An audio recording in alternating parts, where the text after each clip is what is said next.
یہ وہ دن تھا جب ایک بہت ہی خوفناک نیچرل ڈیزاسٹر آنے والا تھا، اور اس ڈیزاسٹر کا نشانہ ایک ایسا شہر تھا جہاں کے لوگ خود کو خدا سمجھتے تھے۔ آئی لینڈ پر بنا یہ شہر اور اس میں موجود انسانوں کی یہ سویلائزیشن اس دن تباہ ہونے جا رہی تھی۔ نہ صرف یہاں موجود بلڈنگز بلکہ ان کے تمام آئی لینڈز کے ساتھ ساتھ یہاں بسنے والی پوری سویلائزیشن ہی ایک ایسی تباہی کا نشانہ بن چکی تھی جس میں ان کا نام و نشان بھی مٹ گیا تھا۔ 11,000 سال پہلے اس پوری سویلائزیشن کو خطرناک سونامی نگل گیا تھا، اور وہ بھی صرف ایک ہی رات کے اندر۔ یہ کہانی ہے انسانوں کی ایسی سویلائزیشن کی جس کو آج ہم اٹلانٹس کے نام سے جانتے ہیں۔ اٹلانٹس کی یہ حیران کرنے والی اسٹوری اینشینٹ گریس کے ایک فلاسفر نے آج سے 2000 سال پہلے لکھی تھی، اور اس فلاسفر کا نام پلیٹو ہوا کرتا تھا۔ پلیٹو نے اٹلانٹس کے بارے میں لکھا تھا کہ یہاں کے لوگ خود کو خدا مانا کرتے تھے، ان کے پاس ایکسٹرا آرڈنری پاورز ہوا کرتی تھیں، اور یہ لوگ جن آئی لینڈز پر رہتے تھے وہاں سونا اور چاندی بھاری مقدار میں پایا جاتا تھا۔ پلیٹو نے اپنی بک میں یہ بھی لکھا تھا کہ اٹلانٹس کے لوگ کافی عیاش پسند بھی تھے اور اپنی پاورز کا غلط استعمال بھی کرتے تھے۔ اسی وجہ سے ان پر ایک ایسا قدرتی عذاب آیا جس میں اس دنیا سے ان کا نام و نشان ہی مٹ گیا تھا۔ 2000 سال پہلے لکھی گئی اٹلانٹس کی یہ کہانی آج ایک ہسٹوریکل مسٹری بن چکی ہے، کیونکہ ہسٹری میں کئی ایسے شہر ہوا کرتے تھے جو آج سمندر کے اندر ڈوبے ہوئے ہیں۔ اسی وجہ سے کئی لوگوں کو اٹلانٹس کے بھی سمندر میں ڈوبنے پر پورا یقین ہے۔ لیکن سوال یہ ہے کہ اتنا بڑا شہر اور پوری سویلائزیشن اگر راتوں رات غائب ہوئی تو آخر گئی کہاں؟ دنیا میں وہ کون سی لوکیشن تھی جہاں اٹلانٹس کے لوگ بسا کرتے تھے؟ اور پیرامڈز آف ایجپٹ کے بننے سے بھی 6500 سال پہلے بسنے والے ان انسانوں کے پاس آخر ایسا کیا تھا جس کو آج تک یاد کیا جا رہا ہے؟ یہی وہ سوالات ہیں جن کا جواب تلاش کرنے کے لیے سائنٹسٹ، آرکیولوجسٹ اور ریسرچرز پچھلی کئی صدیوں سے کوشش کر رہے ہیں۔ لیکن اس بار سائنس نے سمندر کے اندر جو ثبوت تلاش کیے ہیں اس کو دیکھ کر یہ کہنا غلط نہیں ہوگا کہ شاید 11,000 سالوں کے بعد ہم اٹلانٹس کے ڈوبے ہوئے شہر کو تلاش کرنے کے بہت قریب پہنچ چکے ہیں۔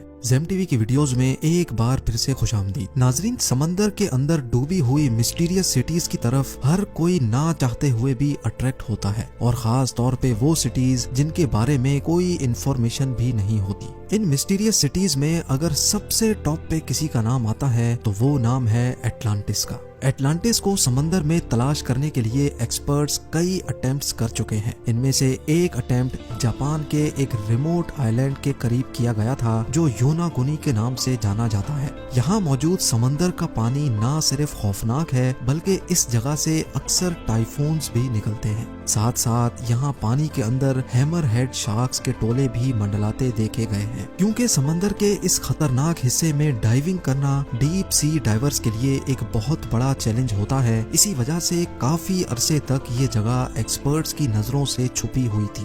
کیہا چائرو آراٹاکی وہ ڈائیور ہے جس نے اپنی جان کی پرواہ کیے بغیر یوناگونی میں ڈائیو کیا تھا۔ اس ڈائیور کا کہنا تھا کہ جب میں پانی کے اندر گیا تو یہاں پانی بالکل کرسٹل کلیئر تھا، اور میں نے باٹم پر ایک عجیب و غریب اسٹرکچر بنا ہوا دیکھا۔ پہلے تو آراٹاکی نے سمجھا کہ یہ نارمل پتھر کا پہاڑ ہے، لیکن اس کا شک یقین میں تب بدل گیا جب اس نے اس پہاڑ نما اسٹرکچر پر سیڑھیوں جیسے اسٹیپس بنے دیکھے۔ اس ڈائیور کو یہ سمجھ نہیں آ رہا تھا کہ اگر یہ نیچرل پتھر کا پہاڑ ہے تو اس میں اسٹیپس کیوں بنے ہوئے ہیں۔ لیکن جب آراٹاکی اس اسٹرکچر کو ایگزامن کرنے کے لیے مزید نیچے گیا تو اس نے جو دیکھا وہ اس کے لیے یقین کرنا کافی زیادہ مشکل تھا۔ جی ہاں، یہ پورا اسٹرکچر 6 فٹ بال فیلڈز جتنا بڑا تھا، اور اس کی ہائٹ 8 اسٹوری بلڈنگ جتنی اونچی تھی۔ اس عجیب و غریب اسٹرکچر کے باٹم سے لے کر ٹاپ تک اسٹیئرز بنی ہوئی تھیں، اور اس اسٹرکچر کی ہر سائیڈ حیرت انگیز طور پہ ریگولر پیٹرن میں بنی ہوئی تھی۔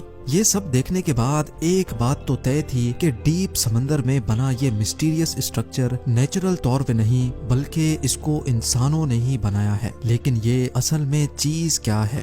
جب ایکسپرٹس کو اس مسٹیریس اسٹرکچر کے بارے میں معلوم پڑا تو ان کا ماننا تھا کہ صرف ڈائیونگ کے ذریعے ہم اس اسٹرکچر کے بارے میں مزید جانکاری حاصل نہیں کر سکتے، لہٰذا اب وقت تھا ٹیکنالوجی استعمال کرنے کا۔ ایکسپرٹس نے فیصلہ کیا کہ ماڈرن سونار ٹیکنالوجی کو استعمال کر کے یوناگونی آئلینڈ کے آس پاس سمندر کو اسکین کیا جائے گا۔ سونار ایک ایسی ڈیوائس ہوتی ہے جس کو جب پانی میں ڈالا جاتا ہے تو وہ ایک خاص ساؤنڈ ویوز پھینکتا ہے۔ یہ ساؤنڈ ویو سمندر میں موجود ڈیفرنٹ چیزوں سے ٹکرا کر ریفلیکٹ ہوتی ہے اور تبھی ایک ریسیور ریفلیکٹڈ ساؤنڈ ویوز کو کیپچر کرتا ہے اور پھر کمپیوٹر کی مدد سے اس کا ایک 3D ماڈل بنایا جاتا ہے۔ سونار اسکیننگ ٹیم یوناگونی آئلینڈ کے پاس پہنچی اور انہوں نے یہاں سمندر کے باٹم کا کمپلیٹ اسکین کیا۔ جب اسکین کا 3D ماڈل بنایا گیا تو ساری حقیقت کھل کر سامنے آ چکی تھی۔ ہزاروں سالوں کے بعد اس مسٹیریس اسٹرکچر کا لے آؤٹ پہلی بار اس 3D ماڈل میں دیکھا جا رہا تھا، اور جو کچھ دیکھا جا رہا تھا اس پر یقین کرنا کافی زیادہ مشکل تھا۔ یہ ایک بہت ہی عالیشان، انتہائی خوبصورت اور شاندار محل نما اسٹرکچر تھا۔ اس امیزنگ ڈسکوری نے پوری دنیا کے آرکیولوجسٹ، جیولوجسٹ اور سائنٹسٹ کو حیران کر دیا تھا۔ ہر کوئی اس اسٹرکچر کو دیکھنے کے لیے یوناگونی آئلینڈ پہنچنے میں لگا تھا، جن میں ایک میرین جیولوجسٹ پروفیسر ماساکی کیمورا بھی تھے۔ پروفیسر کیمورا نے جب اس اسٹرکچر کو دیکھا تو ان کا ماننا تھا کہ اس میں کوئی شک نہیں ہے کہ یہ انسانوں کا بنایا ہوا اسٹرکچر ہے، کیونکہ اس میں کچھ ایسے فیچرز بھی تھے جس سے یہ ثابت ہو رہا تھا کہ ہزاروں سال پہلے جب یہ اسٹرکچر پانی سے باہر ہوا کرتا تھا تو یہ کسی ان نون سیولائزیشن کے استعمال میں تھا۔ اس اسٹرکچر میں اندر جانے کا ایک ٹنل بھی بنا ہوا تھا جو شاید اس کی مین انٹرنس تھی۔ اس انٹرنس اور اسٹیئرز تک جانے کا پراپر راستہ بنا ہوا تھا۔ یہ اسٹیئرز باقاعدہ اسٹرکچر کے ٹاپ تک جا رہی تھیں اور اس کے ٹاپ پر بالکل فلیٹ ٹیریسز بنے ہوئے تھے۔ ان میں سے سب سے ٹاپ والے ٹیرس پر ایک ایسی چیز بھی تھی جس کو دیکھ کر یہ اندازہ ہوتا ہے کہ یہاں رہنے والے لوگ ہزاروں سال پہلے بھی کافی ماڈرن سوچ رکھتے تھے۔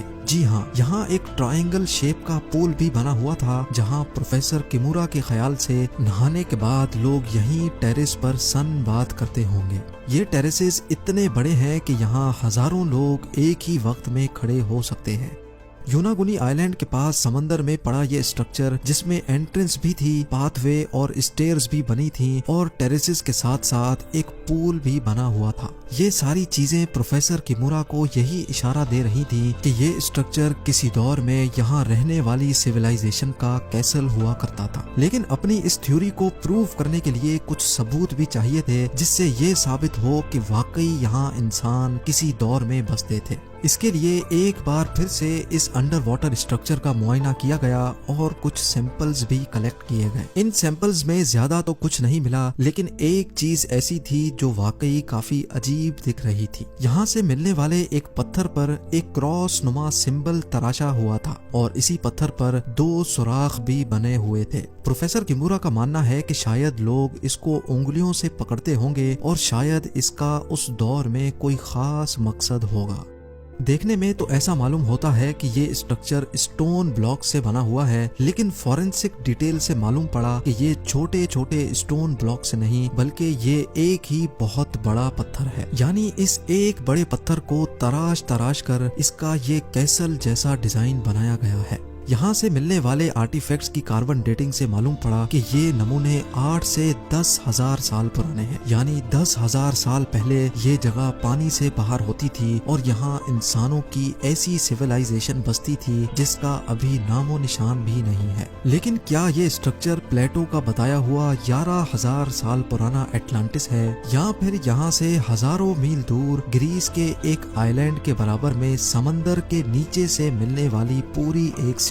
اس مسٹیریس سیکرٹ سٹی کے بارے میں حیرت انگیز معلومات آپ زیم ٹی وی کی اگلی ویڈیو میں دیکھ سکیں گے۔ امید ہے زیم ٹی وی کی یہ ویڈیو بھی آپ لوگ بھرپور لائک اور شیئر کریں گے۔ آپ لوگوں کے پیار بھرے کامنٹس کا بے حد شکریہ۔ ملتے ہیں اگلی شاندار ویڈیو میں۔